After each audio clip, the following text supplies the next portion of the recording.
সোনার ডিম? সোনার ডিম কোথা থেকে এলো? তাই তো দেখি। মনে হয় হাঁসটাই পেরেছে। চলো বাড়ি নিয়ে যাই। তুমি ঠিক বলেছে, চলো দেখি তো সোনার ডিম পেরেছে কিনা। হুস হুস, ওঠ ওঠ ওঠ ওঠ। ওয়াও, কত সুন্দর ডিম! সোনার ডিম? আমরা বিক্রি করে তো অনেক বড়লোক হয়ে যাব।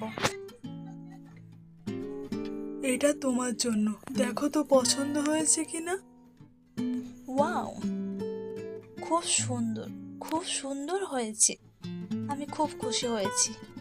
Thank you so much. কি হলো ওটা আমাদের সাথে? কি হলো? কে করলো এমনটা? কে করলো? আমার হাঁসটা কিভাবে মারা গেল? কে মেরেছে আমার হাঁসকে? কে কে মারলো? চলো যাই দেখি হাঁসটাকে কে মারলো। কই, কোথাও তো শেয়াল শকুন কাউকে দেখতে পাচ্ছি না। কে ক্ষতি করলো? কে এত বড় ক্ষতি করলো আমার? আমার সুখ সহ্য করতে পারছে না কে?